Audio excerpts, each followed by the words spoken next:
అంబటి రాంబాబుపై దాడి చంద్రబాబు లోకేష్ ఆధ్వర్యంలోనే జరిగిందని వైసీపీ నేత మొండితోగ జగన్మోహన్ రావు గుంటూరులో అన్నారు. తిరుమల లడ్డూ విషయంలో ఫ్లెక్సీలు కట్టి గొడవకు టీడీపీ వారే కారణమని ఆయన ఆరోపించారు. 7 గంటల దాడిలో పోలీసుల సహకారంతోనే టీడీపీ శ్రేణులు పాల్గొన్నారని మండిపడ్డారు. అంబటి రాంబాబుపై దాడి టీడీపీ పార్టీ పతనానికి నాంది పలికిందని అన్నారు.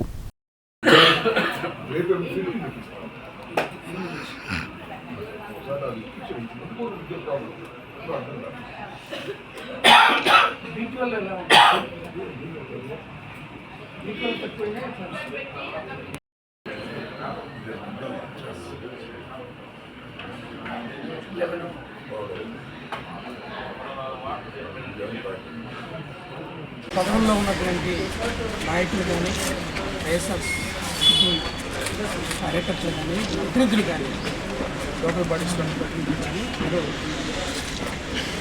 రాంబాబు గారి మీద అంబటి రాంబాబు గారి మీద తెలుగుదేశం ప్రభుత్వం చంద్రబాబు నాయుడు గారి డైరెక్షన్లో లోకేష్ గారి డైరెక్షన్లో ఏ విధంగా దాడి చేసిందో చూసి అందరం కలిసికట్టుగా వెళ్ళి రాంబాబు గారిని పలకరిద్దాం. ఖచ్చితంగా నందిగామ అంతా మీతో అండగా ఉంటుంది. మీ మీద చేసినటువంటి హేయమైన దాడిని మేమందరం చూసాం.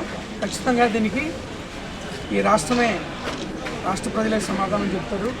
కాబట్టి మనం ఖచ్చితంగా కలుద్దామని అంటే మేమంతా వచ్చి అందరినీ కలిసి ఉండేలాగా ముఖ్యమైన నాయకులందరూ కలిసి ఉండేలాగా వచ్చి ఇలా రాంబాబు గారిని కలవడం ఖచ్చితంగా ఎలాంటి పరిస్థితులు వచ్చినా ఏ విధంగా కుటుంబ సభ్యుల మీద కుటుంబం మీద వ్యక్తిగతంగా వ్యక్తుల మీద దాడి చేసినా కానీ మేము పార్టీ తరపునే ఉంటాం.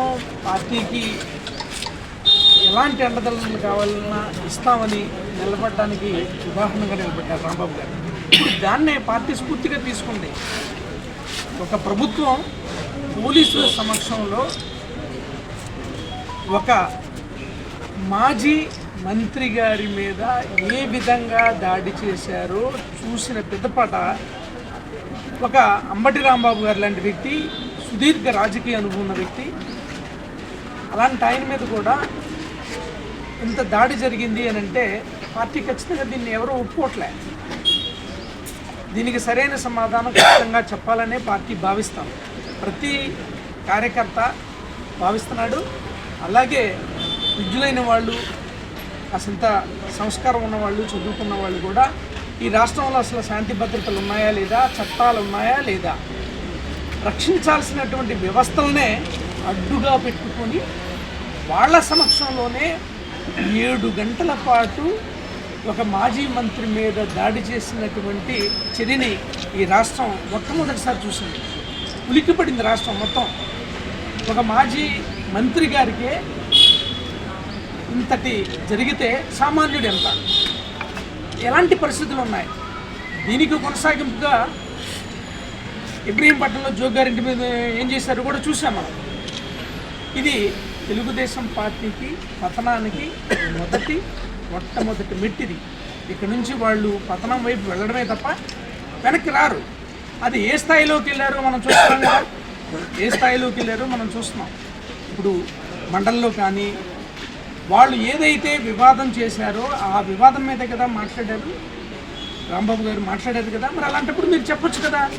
మీరు ఈ రాష్ట్రంలో వైఎస్ఆర్ కాంగ్రెస్ పార్టీ శ్రేణుల్ని, రాంబాబు గారు లాంటి వాళ్ళని రెచ్చగొట్టే విధంగా బ్యానర్లు పెట్టింది మీరు, ఆ వివాదాన్ని తీసుకొచ్చింది మీరు. దాని మీద మాట్లాడితే ఏ విధంగా మీరు మీ పార్టీ శ్రేణుల్ని ప్రభుత్వం ఉన్నాం కాబట్టి పోలీసులు అడ్డం పెట్టుకొని వచ్చి చేశారో అంతా గమనించారు. దీంట్లో తెలియంది ఏంటి, ప్రజలకి మొత్తం మీద తెలియంది ఏంటంటే చంద్రబాబు నాయుడు గారికి దేవుడి మీద భక్తి కానీ గౌరవం కానీ లేదనేది సుస్పష్టంగా తెలిపోయింది. కాబట్టి ఆయన మాటలు ఏ స్థాయిలో మాట్లాడుతున్నారంటే, వైవి సుబ్బారెడ్డి గారి భార్య బైబిల్ పట్టుకుంది. ఏంటిది అసలు? ఇప్పుడు రాంబాబు గారు ఉంటారు, ఒక మంత్రి, ఇన్ని ముస్లిమ్స్ పిలవచ్చు, మసీదుకి రమ్మనవచ్చు, ఖురాన్ బహుకరించవచ్చు, అలాగే క్రిస్టియన్స్ పిలవచ్చు, ఓ బైబిల్ ఇవ్వచ్చు, ఎవరైనా సరే. అలాగే ఎవరన్నా మైనారిటీ నాయకులు ఉంటే వాళ్ళని కూడా గుళ్ళోకి పిలుస్తారు, భగవద్గీతలు ఇస్తారు. అంటే ఈ ఈ ఈ రాష్ట్రంలో ముస్లింలు బైబిల్ని ముట్టుకోకూడదు, భగవద్గీతని ముట్టుకోకూడదు. అలాగే హిందువులు ఖచ్చితంగా బైబిల్ని ముట్టుకోకూడదు, ఖురాన్ని ముట్టుకోకూడదు. అలాగే క్రైస్తవులు ఖురాన్ని ముట్టుకోకూడదు, భగవద్గీతని ముట్టుకోకూడదు. ముట్టుకుంటే ఈ రాష్ట్ర ముఖ్యమంత్రే మాట్లాడతారు, మీరు బైబిల్ ముట్టుకున్నారు కాబట్టి టీటీడీకి చైర్మన్ కాకూడదు. అసలు ఈ దేశం గొప్పతనమే భిన్నత్వంలో ఏకత్వం కదా. అక్కడి నుంచి మీరు ఎక్కడ తీసుకొస్తున్నారు ఇప్పుడు దీన్ని? ఏ స్థాయికి దిగజారుస్తున్నారు ఈ దేశ ప్రతిష్టని?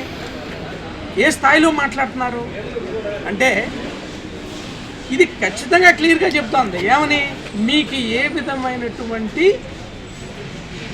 మంచి సంస్కృతి కానీ మంచి పద్ధతి కానీ లేదు.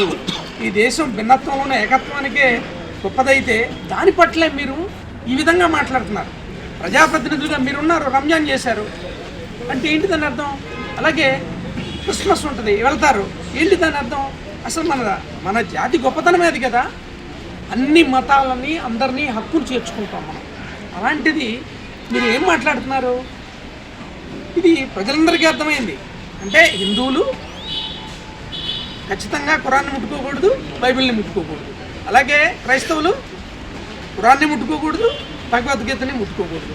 అలాగే ముస్లిమ్స్ భగవద్గీతని ముట్టుకోకూడదు, బైబిల్ని ముట్టుకోకూడదు. ఇదేనా మీరు చెప్తున్నారు? ఒకవేళ ముట్టుకుంటే ఏమవుతాయి? రేపొద్దున మళ్ళీ ఇదే మాట్లాడతారు, మీరు ఇదే మాట్లాడతారు. అసలు పరమతాన్ని గౌరవించాల్సిన బాధ్యత మనది. ఒక హిందూ ఖురాన్ చదవకూడదా? ఒక హిందూ బైబిల్ చదవకూడదా? లేకపోతే ఒక ముస్లిం భగవద్గీత చదవకూడదా? బైబిల్ చదవకూడదా? లేకపోతే ఒక క్రిస్టియన్ భగవద్గీత చదవకూడదా? ఖురాన్ చదవకూడదా? మతాల గురించి తెలుసుకోవడం తప్ప మీరు ఆ స్థాయికి దిగజారారు. మీకు దేవుడి పట్ల భక్తి లేదు, గౌరవం లేదు. కాబట్టే అసలు ఏ విధమైనటువంటి కల్తీ జరిగిందనేది ఏమాత్రం తెలియకుండా ఖచ్చితంగా జగన్మోహన్ రెడ్డి గారికి ఆపాదించాలనే ఉద్దేశంతో మీరు ప్రసాదానికి ఉన్నటువంటి గొప్పతనాన్ని, పవిత్రతని దెబ్బతీసే విధంగా నోటితో ఉచ్చరించలేని మాటలు మాట్లాడారు మీరు. ఇప్పుడు మళ్ళీ ఏ స్థాయికి వెళ్ళిపోయారు? మళ్ళీ ఇప్పుడు మతాన్ని తీసుకొస్తున్నారు మీరు. పలానా వాళ్ళు అది కదా ఇది కదా అని. మొన్నేమో ప్రసాదం మీద మాట్లాడారు, ఇప్పుడేమో మతాల మీద మాట్లాడుతున్నారు. కాబట్టి అందరూ గమనిస్తున్నారు మిమ్మల్ని, మీరు చేసేది ఏంటి అనేది. దీనికి పరాకాష్ట మీరు చేసింది అంబటి రాంబాబు గారి మీరు చేసిన దాడి కావచ్చు, ఆయన కుటుంబం మీద దాడి చేసి కావచ్చు. చివరికి ఏమైంది? అది బూమరాంగ్ అయింది. దీనికి ఖచ్చితంగా మూల్యం చెల్లించుకోవాల్సిన పరిస్థితి మీకు వస్తుంది. ఆ రోజులు త్వరలోనే దగ్గరలో ఉన్నాయి. ఇంకా ప్రజలు సహించేలా లేదు. ఎందుకంటే మతాల మధ్య విద్వేషాలు మీరు రగిల్చి ఈ మతాలని వైఎస్ఆర్ కాంగ్రెస్ పార్టీకి, జగన్మోహన్ రెడ్డి గారికి అంటించాలని మ్యాక్సిమం ప్రయత్నం చేస్తున్నారు. ఇది ప్రజలంతా గమనిస్తున్నారు. సుబ్బారెడ్డి గారి గురించి తెలియదా? ఎవరికి తెలియదు ఈ రాష్ట్రంలో? ఆయన ఎంత భక్తి శ్రద్ధలతో ఉంటాడు, వాళ్ళ ఇంట్లో ఆవులు ఎలా ఉంటాయి, వాళ్ళు పూజలు ఎట్లా చేస్తారు. మీరు ఎప్పుడన్నా ఎవరన్నా అడగని చెప్తారు. సుబ్బారెడ్డి గారు ఏంటంటే చెప్తారు, వాళ్ళ ఇంట్లో ఏం జరుగుద్ది ఏంటనేది ఎవరినడిగినా చెప్తారు. అలాంటి వాళ్ళ గురించి మిమ్మల్ని మీరు కాపాడుకోవడానికి తప్పుల మీద తప్పులు చేస్తున్నారు. ఈ పాపాలన్నీ పండుతాయి. దీనికి ఖచ్చితంగా సమాధానం చెప్పాల్సి వస్తుంది. దీనికి మొదలు పెట్టు రాంబాబు గారి మీద దాడి అంటారు కదా మీరు. జగన్మోహన్ రెడ్డి గారి విధ్వంసకర పరిపాలనని ఎవరు చేస్తున్నారు? విధ్వంసం, ఈ వ్యవస్థలను విధ్వంసం చేసింది ఎవరు? పోలీసుల దగ్గర నుండి చేస్తారా? 7 గంటలు తేడా. ఎక్కడే బెటాలియన్ ఉంది, దగ్గరలోనే పోలీసులు ఉన్నారు ఇక్కడ. అలాంటిది ఒక మాజీ మంత్రి ఇంటి మీద చూడండి ఎలాంటి వాతావరణం ఇది. ఇలాంటి వాతావరణంలో ఇంతమంది వస్తే మీరు నిరోధించలేరా? నిరోధించగలరు కదా. ఖచ్చితంగా ఆయన మీద దాడి చేయాలనే మీరు ఈ పత్రాన్ని మీరు కోరుకున్నారు. ఇది మొదటి మెట్టు, ఇది కంటిన్యూ అవుతుంది. ఖచ్చితంగా మీరు సమాధానం చెప్పాల్సినటువంటి రోజులు వస్తాయి.